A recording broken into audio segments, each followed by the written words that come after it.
A corrupt millionaire laughs as he destroys a town. The next day, he wakes up with nothing. In the heart of a once thriving town, a darkness had taken root. Martin Thorne, a millionaire driven by greed and a lust for power, had slowly drained the life from the community, leaving behind empty storefronts and broken dreams. The townspeople walked the streets with their heads bowed, the weight of their shattered lives heavy on their shoulders. But amidst the despair, a flicker of hope burned within Emily, a quiet woman whose family had once owned the largest business in the area, now reduced to ruins by Martin's relentless ambition. As she walked through the town square, Emily's gaze fell upon the old oak tree that stood at its center, its branches drooping and its leaves withered.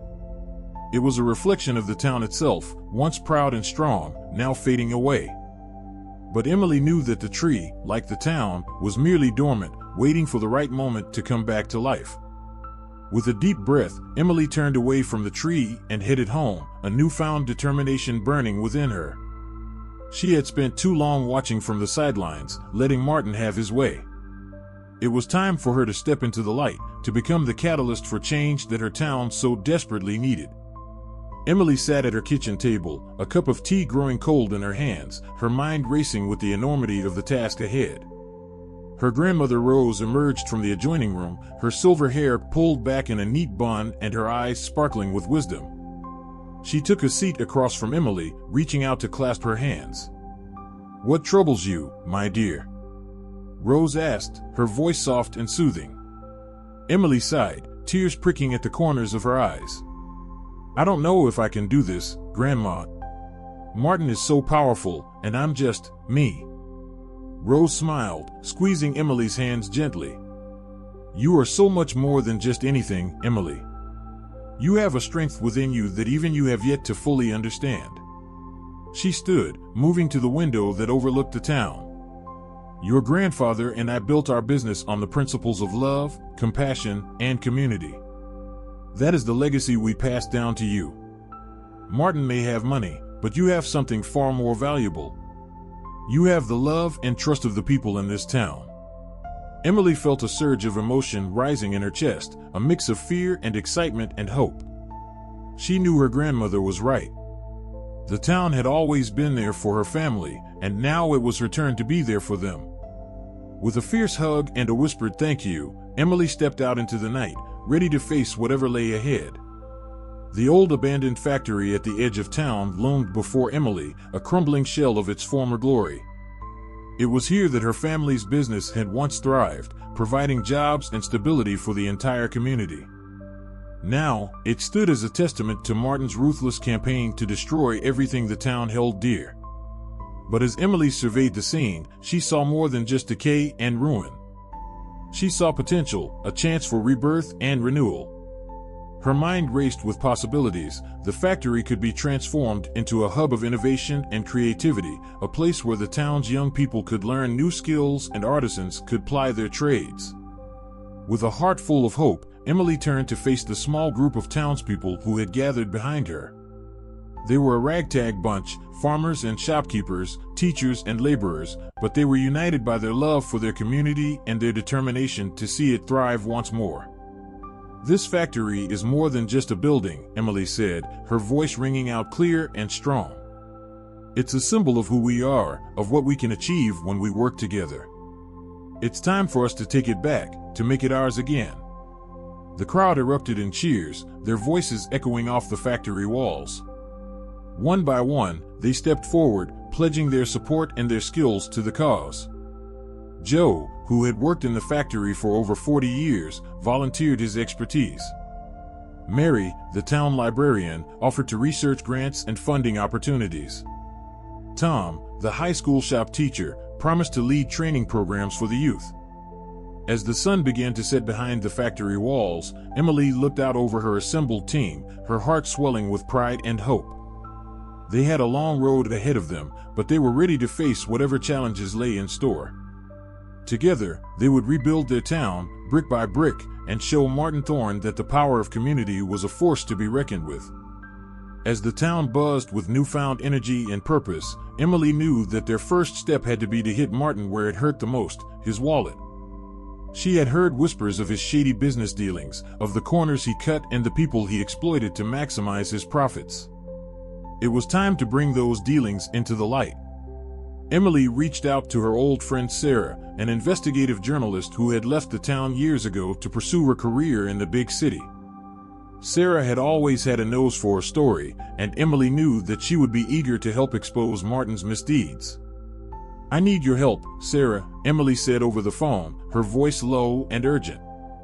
"I'm going to send you some documents, some leads that I've been gathering on Martin and his business practices. I need you to dig deeper, to find the proof we need to bring him down." Sarah didn't hesitate. "I'm on it, Emily. I've been waiting for a chance to take that bastard down for years. He's hurt too many people, destroyed too many lives. It's time for him to face the consequences of his actions."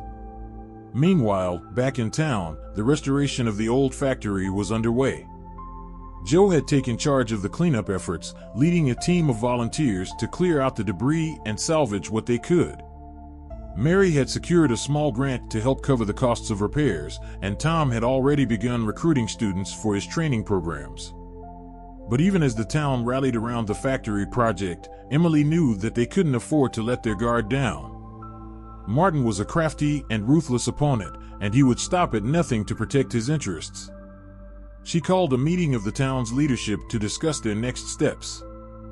"We need to be prepared for anything," Joe said, his voice gruff but resolute. "We need to have a plan in place, a way to protect ourselves and our loved ones." Emily agreed. "We'll set up a network of safe houses and a secure communication system. We'll keep building our case against Martin, gathering evidence and allies until we have enough to take him down for good." As the meeting adjourned and the townspeople dispersed to their various tasks, Emily felt a sense of calm settle over her. They were still a long way from victory, but they were on the right path. With each passing day, they grew stronger, more united, more resilient. And with the power of their community behind them, she knew that they could overcome anything that Martin threw their way. Martin Thorne sat in his glossy office, indulgently swirling a glass of fine scotch, when his phone buzzed with an urgent notification. His eyes widened as he scrolled through the article, his face reddening with each damning word. The front-page expose by Sarah detailed his illicit financial deals and the trail of devastation left in his wake, painting a vivid picture of a town reduced to a ghostly shell by his predatory tactics. In the town, Emily felt a hint of victory as she read the article, knowing it was just the beginning. She met with the leadership to devise a strategic plan, aware that Martin's legal team was likely already assembling. At the factory, despite the exhaustion, the collective energy drove them forward. Mary shared promising news of a potential investor who believed in the town's resilience, while Tom's training program was well underway, equipping eager students with valuable skills. However, Martin's retaliation was swift and ruthless. Legal notices flooded in, attempting to bury the town in a deluge of court orders and administrative hurdles. Rumors circulated of Martin using his influence to blacklist the town, scaring away potential allies and investors with threats of financial ruin. One evening, as Emily sat with her grandmother, Rose gently reminded her of the power of perseverance. "In times of great adversity, our true strength emerges," Rose said, her eyes glinting with wisdom. "This community has weathered storms before, and we will weather this one too. Keep your faith in the goodness of people, Emily. It will guide you through the darkest of times." Inspired by her grandmother's words, Emily called an urgent town meeting. As her words resonated through the room, eyes once filled with despair now gleamed with renewed determination.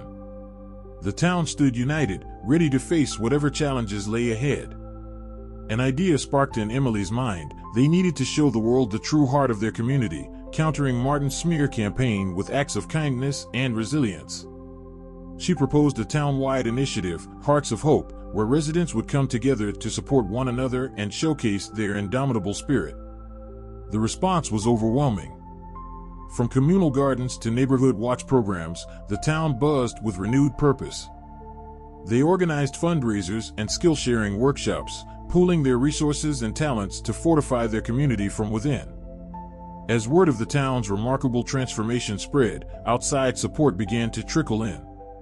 Sarah's article had struck a chord, inspiring individuals and organizations to stand in solidarity with the town's plight. Slowly but surely, the tide was turning. Emily knew the battle was far from over, but as she looked out at the sea of determined faces before her, she felt a flicker of hope reignite in her heart. They had the strength of their convictions, the power of their unity, and the unwavering belief that together they could overcome even the darkest of times. Emily stood at the edge of the town's community garden, marveling at the transformation that had taken place in just a few short weeks. Where once there had been only weeds and rubble, now there were rows of vibrant vegetables and colorful flowers, tended by the loving hands of volunteers from all walks of life. As she watched a group of children giggling as they planted seeds, Emily felt a tap on her shoulder. She turned to see Joe, his weathered face creased with a smile. "Look at what we've done, Emily," he said, gesturing to the thriving garden. "Look at what happens when we come together, when we put our hearts and our hands to work for something bigger than ourselves."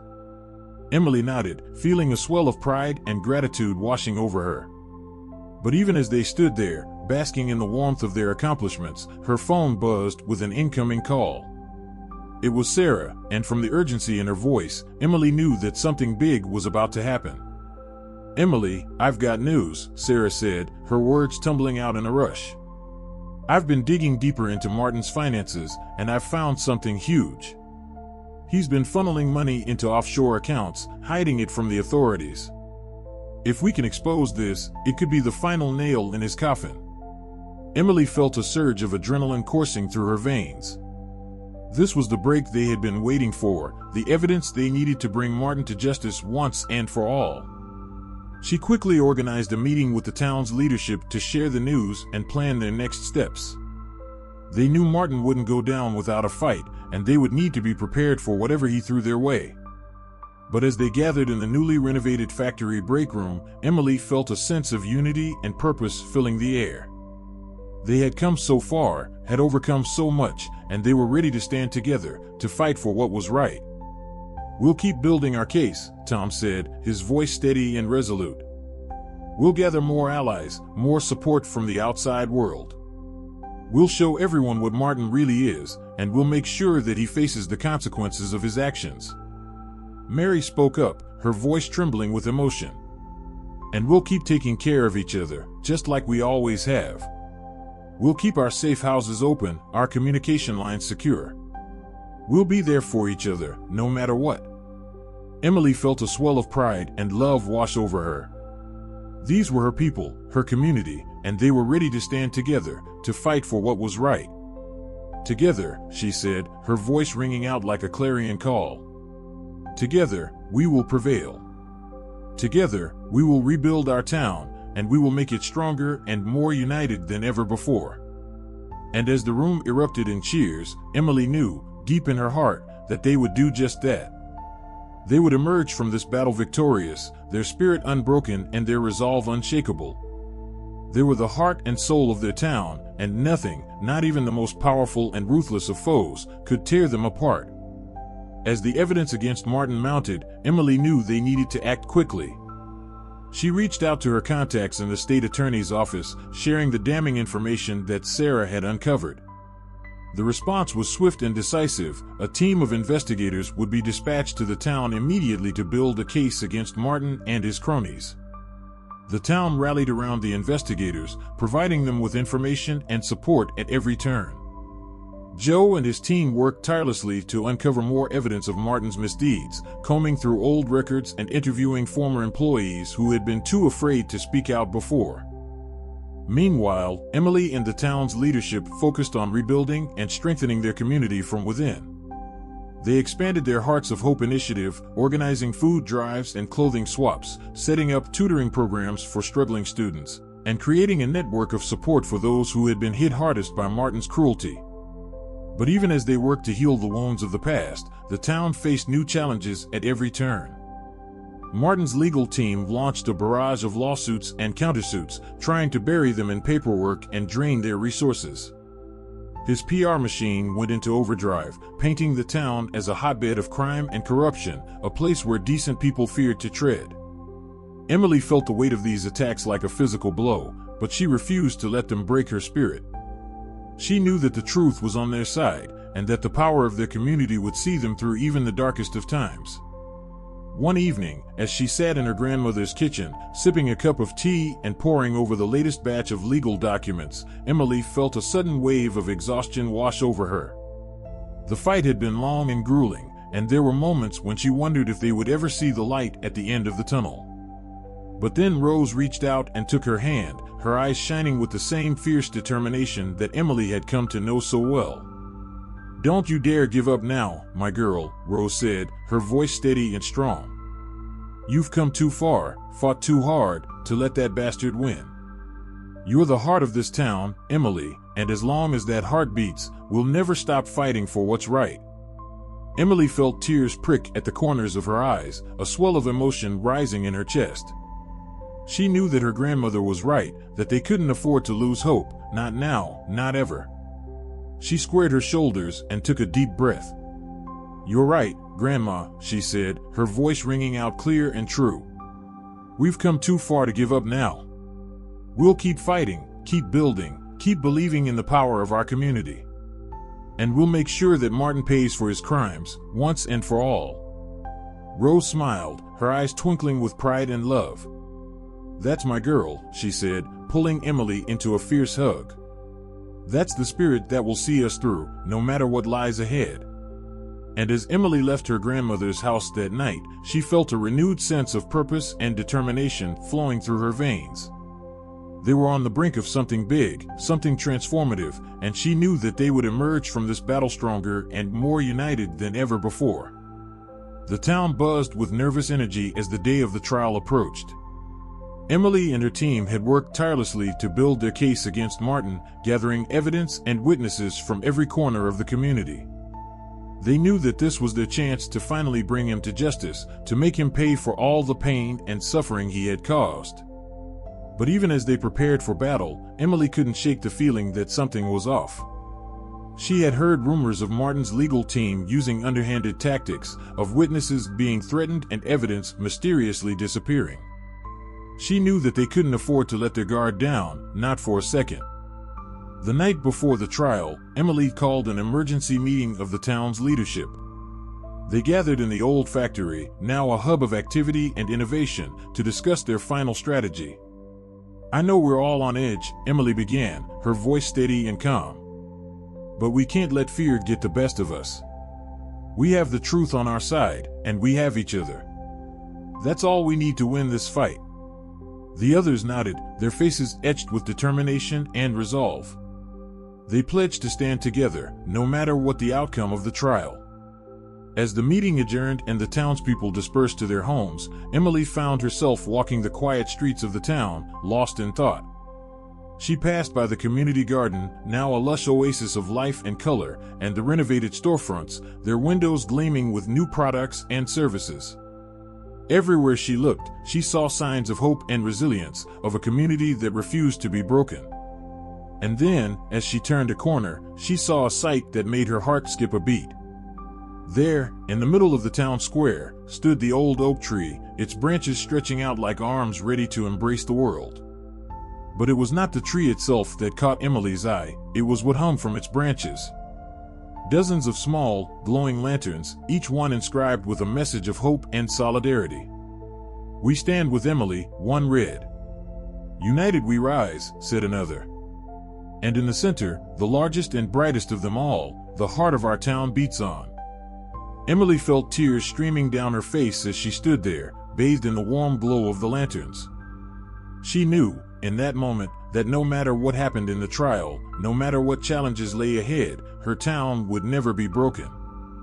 They had the strength of their convictions, the power of their unity, and the unwavering belief that together, they could overcome anything. The trial was a roller coaster of emotions. Emily listened intently as the prosecutor detailed Martin's history of corruption and watched as brave witnesses shared their stories. But a key witness suddenly recanted his statement, and the courtroom erupted in chaos. Refusing to give up hope, Emily and her team worked tirelessly to refute the false allegations. Through it all, Emily spoke from the heart, telling the story of a town that had been broken but not defeated. As the jury retired to deliberate, she knew that her town would emerge stronger and more united than ever. The courtroom held its breath as the judge read the verdict, guilty on all charges.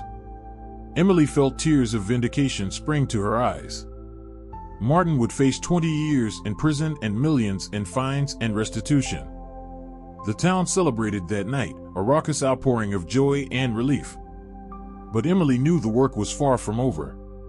In the days and weeks that followed, she and her team threw themselves into the task of renewal, determined to rebuild and heal from the scars Martin had left behind.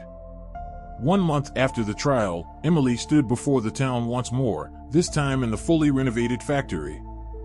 The space hummed with life, a testament to the hard work and dedication of the entire community. "Look how far we've come," she began, her voice trembling with emotion. "When we first started this journey, we were broken, beaten down by the cruelty and greed of one man. But we didn't let that defeat us. We came together, we fought back, and we won." The crowd cheered, their faces alight with pride and joy. Emily looked out over the sea of faces, seeing hope and determination in every eye. "But our work is not finished," she continued. "We have rebuilt our town, but now we must rebuild our lives. We must continue to support each other, to lift each other up, to be the light in the darkness for those who are still struggling." She paused, her gaze drifting to her grandmother in the front row. Rose smiled, her eyes shining with love and pride. "And we will," Emily said, her voice ringing out strong and clear. "Because we are more than just a town.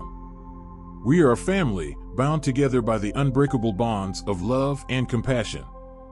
And as long as we have each other, there is nothing we cannot overcome." As the crowd erupted in applause, Emily felt a sense of peace wash over her. She knew that the road ahead would not be easy, that there would be challenges and setbacks along the way. But she also knew that her town had the strength and the heart to face whatever lay ahead. In the weeks and months that followed, the town continued to thrive. The community garden bloomed, the factory hummed with activity, and at the center of it all was Emily, her quiet strength and unwavering determination a guiding light for all those around her. She remained vigilant, always ready to stand up for what was right, always ready to defend the heart and soul of her community. She knew that the strength of her town lay in its people, in their courage, their compassion, and their unbreakable spirit. As Emily stood at the window of her grandmother's old house, now her own, she reflected on all that had happened. The town had come so far, had overcome so much, and yet she knew that the journey was far from over. But even in the face of such daunting odds, Emily found herself filled with hope and purpose. She knew that she was not alone, that she had the love and support of an entire community behind her. And so, as she turned away from the window and towards the future, Emily made a silent vow. She would continue to fight, to stand up for what was right, no matter the cost. She would be a leader, a mentor, a beacon of hope for all those who looked to her for guidance and strength. Years later, as Emily sat surrounded by her children and grandchildren, she couldn't help but smile at the legacy she had helped to build. The town had continued to thrive, had become a model of what was possible when people came together in the spirit of love and compassion. And as she looked out over the faces of those she loved so dearly, Emily knew that the true victory lay not in the battles won or the prizes earned, but in the lives that had been touched, the hearts that had been changed. For in the end, the power of a single person to make a difference in the world is a power that knows no bounds. And in the town that had once been brought to the brink of despair, that power had been harnessed, had been nurtured and grown, until it shone like a beacon of hope for all the world to see. And so, as Emily closed her eyes and let the warmth of her family's love wash over her, she knew that she had lived a life well lived. She had fought the good fight, had stood up for what was right, and had helped to build a legacy of love and compassion that would endure long after she was gone.